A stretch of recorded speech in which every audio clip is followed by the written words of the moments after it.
پھر اس کے ساتھ ساتھ کچھ اور لوگ بھی شامل کیے گئے. ابتدائی طور پر یہ 7 لوگوں کا گروپ ہے. اس 7 لوگوں کے گروپ میں 3 مزید لوگ ہیں، جس میں ایک امریکن جرنل ہیں، ان کو شامل کیا گیا ہے.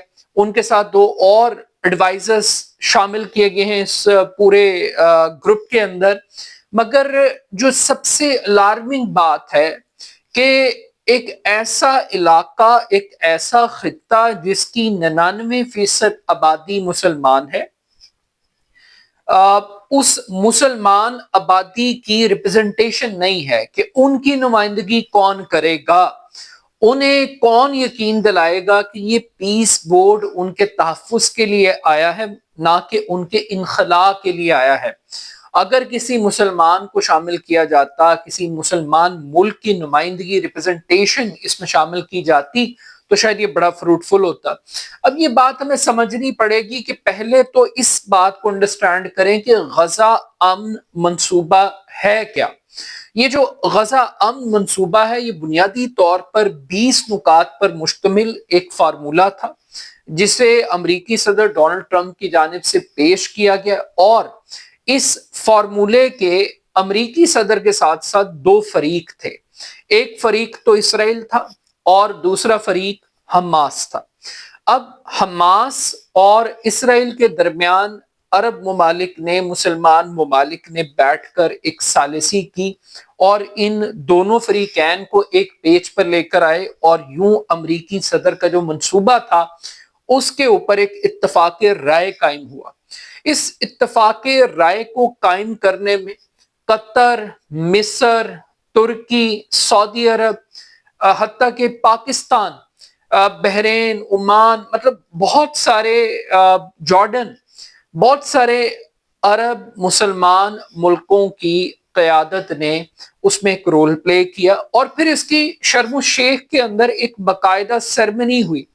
اس سیرمنی کی خاص بات یہ تھی کہ اس سیرمنی میں اسرائیلی وزیر اعظم نے شرکت نہیں کی تھی، حماس کی طرف سے بھی کسی کی شرکت نہیں تھی، مگر 4 بڑے اہم ترین ملک، جس میں قطر تھا، ترکی تھا اور مصر تھا، اور درمیان میں ٹرمپ صاحب بیٹھے ہوئے تھے، انہوں نے آپس میں کچھ نوٹس کو ایکسچینج کیا دستخط کر کے، جس سے ہمیں تاثر ملا کہ شاید کوئی ایگریمنٹ پہ کنسنسس ہو گیا. اب یہ جو 20 نکاتی فارمولہ تھا، اس کے 2 مرحلے تھے. پہلے مرحلے کے اندر جنگ بندی تھی، اور جنگ بندی کے ساتھ ہی امداد کی فراہمی تھی. بارڈرز کو اوپن کرنا تھا میڈیکل ایڈ کے لیے، فوڈ کے لیے اور ریہیبلیٹیشن کے حوالے سے. پھر اس میں ایک اور بھی چیز تھی کہ قیدیوں کا تبادلہ تھا، ڈیڈ باڈیز کا تبادلہ تھا. اس پہلے مرحلے کے بعد سیکنڈ سٹیپ تھا کہ ایک پیس بورڈ بنے گا. اس پیس بورڈ سے پہلے ایک ٹیکنوکریٹس کی گورنمنٹ بنے گی. اب یہ جو پہلا مرحلہ ہے، اس کا بھی تھوڑا سا پوسٹ مارٹم کر لیتے ہیں.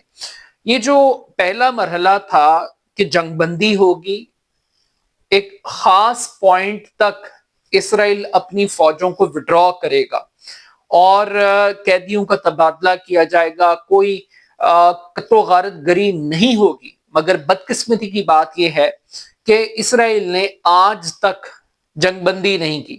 آج بھی غزہ کے اندر اسرائیلی حملوں کا سلسلہ جاری ہے.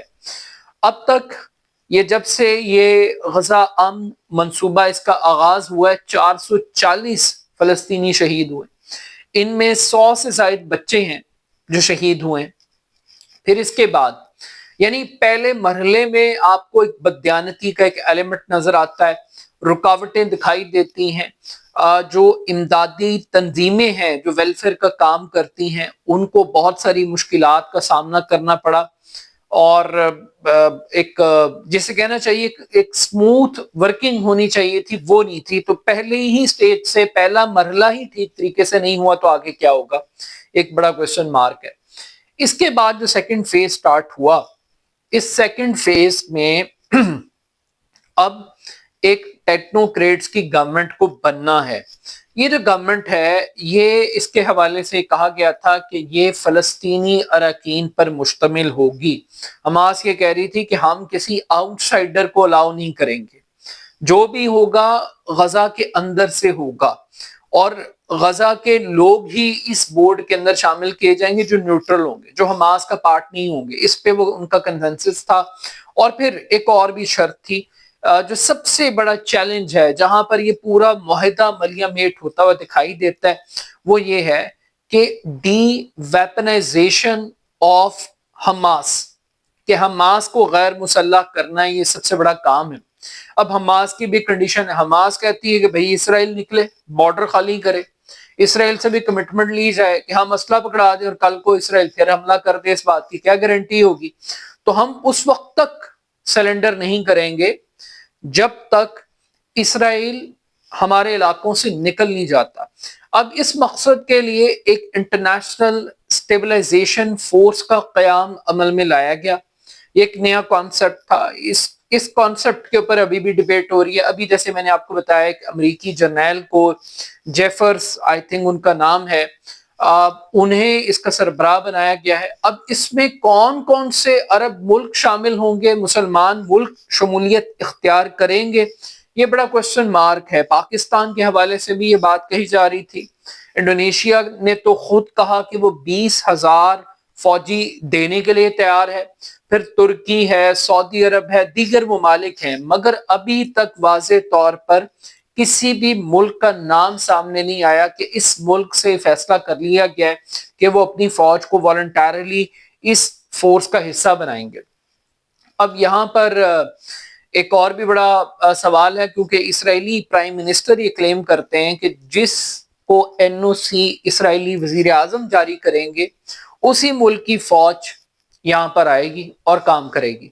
اب پاکستان بھی کنفیوز ہے، کمٹمنٹ تو دے چکے ہیں، لیکن مسئلہ یہ ہے کہ حماس کو جو ڈی ویپنائز کرنے کی شرط ہے، وہ کہتے ہیں ہم سے پولیسنگ کروا لیں لیکن ہمیں یہ ڈی ویپنائز کرنے والا کام ہم سے نہیں ہوگا۔ ہم حماس کے خلاف نہیں لڑیں گے، ہم حماس کے اگینسٹ کوئی کارروائی نہیں کریں گے، اور ہمیں اور حماس کو جو لڑانے کی ایک سازش اور ایک پلان ہے اس کا ہم پارٹ نہیں بنیں گے۔ تو ایک یہ بھی بڑا ایک کانفلکٹ ہے۔ اب جو ایگزیکٹو بورڈ ہے، جو ایک ٹیکنوکریٹس کی گورنمنٹ ہے، یہ جو بورڈ آف پیس ہے یہ سب سے ٹاپ رینک ہے، ہیرارکی ہے۔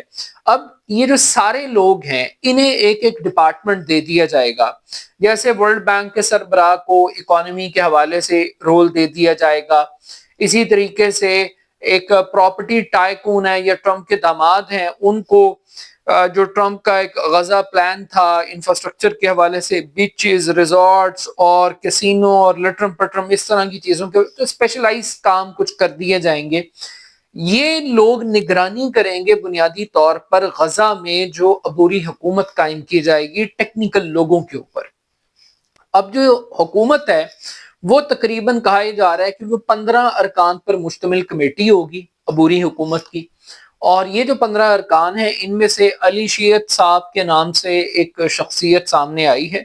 ان کے بارے میں کہا جا رہا ہے کہ یہ انجینئر ہیں، آرکیٹیکٹ ہیں، میرے خیال میں شاید سول انجینئر ہیں، اور یہ مصر کی یونیورسٹی سے بھی پڑھے ہیں، خان یونس سے ان کا تعلق ہے، اور ان کو سیاستدان سے بڑھ کے ایک ٹیکنیکل انجینئر کے طور پر دیکھا جا رہا ہے، اور ان کا نام اب تک سامنے آیا ہے، اور ان کے حوالے سے کہا جا رہا ہے کہ یہ جو ایگزیکٹو کمیٹی ہے یہ اس کے سربراہ ہوں گے۔ ابھی تک یہ جو کمیٹی ہے اس کے دیگر نام سامنے نہیں آئے، لیکن ان کے بارے میں یہ بھی کہا جا رہا ہے کہ یہ حماس کے حمایت یافتہ ہیں۔